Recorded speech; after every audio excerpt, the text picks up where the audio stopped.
Assalamualaikum warahmatullahi wabarakatuh. Saya Anik Ruswati, calon guru penggerak angkatan 5 dari Kabupaten Bojonegoro. Kali ini saya akan memaparkan demonstrasi kontekstual terhadap pemikiran Ki Hajar Dewantara.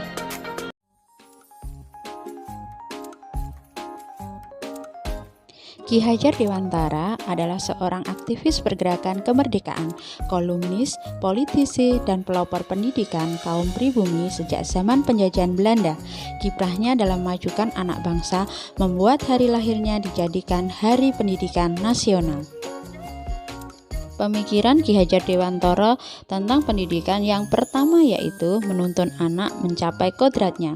Pendidikan itu hanya suatu tuntunan di dalam hidup tumbuhnya anak-anak kita.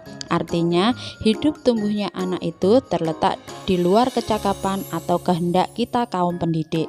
Ki Hajar Dewantara menjelaskan bahwa tujuan pendidikan yaitu segala kodrat yang ada pada anak-anak agar mereka dapat mencapai keselamatan dan kebahagiaan yang setinggi-tingginya, baik sebagai manusia ataupun sebagai anggota masyarakat. Jadi, dalam proses menuntun anak-anak diberikan kebebasan, namun pendidik sebagai pamong dalam memberi tuntunan dan arahan agar anak tidak kehilangan arah dan membahayakan dirinya. Jadi seorang pamong dapat memberikan tuntunan agar anak-anak kita dapat menemukan kemerdekaannya dalam belajar. Yang kedua, pembelajaran berpusat pada anak. Sebagai pusat pembelajaran, kebutuhan anak harus dipenuhi. Anak perlu merasa aman, nyaman, berharga, dicintai, dan dipahami akan mendorong munculnya motivasi dan kesadaran anak untuk belajar. Setelah tumbuh motivasi belajarnya, anak perlu hal yang menyenangkan dalam belajar. Apa yang dekat dan dikenal baik oleh anak merupakan hal yang menyenangkan bagi anak. Sesuatu yang mudah dipahami anak karena anak sudah mendapatkan pengalaman dalam bentuk lain yang berhubungan dengan materi yang dipelajari. Jadi, apakah pembelajaran kita sudah berpusat pada anak? Prinsip pembelajaran yang berpusat pada anak lainnya adalah menjadikan anak sebagai subjek pembelajaran.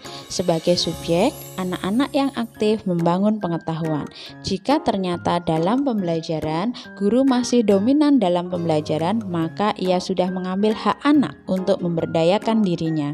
Semoga kita semua calon guru penggerak dapat menjadikan anak sebagai pusat belajarnya.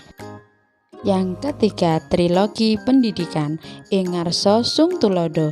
Guru bisa memberikan contoh yang baik dalam perkataan dan perbuatan. Seorang pendidik sebaiknya bisa memberikan teladan atau contoh tindakan yang baik. Selain mengajar atau mentransfer ilmu, setidaknya bisa memberikan contoh atau teladan mengenai hal yang diajarkannya. Yang kedua, ing madya mangun karso. Guru dapat menciptakan prakarsa dan ide. Guru selalu berada di tengah-tengah murid untuk memberi semangat. Di sini guru harus bisa memberi wawasan pengetahuan pada siswa, bukan hanya membaca ulang apa yang tertera pada buku yang dipegang siswa, atau malah kita hanya memberikan soal dan siswa hanya diminta mengerjakan saja. Yang ketiga, tuturi handayani. Guru memberikan dorongan dan arahan kepada siswa. Ini adalah tugas guru yang sebaiknya juga harus dilakukan, yaitu sebagai motivator. Bagaimana para pendidik bisa menumbuhkan atau merangsang serta mengarahkan setiap potensi yang dimiliki siswa merupakan hal yang perlu difikirkan. Harapannya mereka bisa memanfaatkan potensinya secara tepat, sehingga lebih tekun dan semangat dalam belajar untuk mengejar cita-cita yang diinginkan. Ayo Bapak Ibu guru, semangat guru, kunci kebahagiaan anak. Pendidikan berarti upaya untuk mewujudkan budi pekerti, pikiran, dan jasmani anak selaras dengan alam dan masyarakat.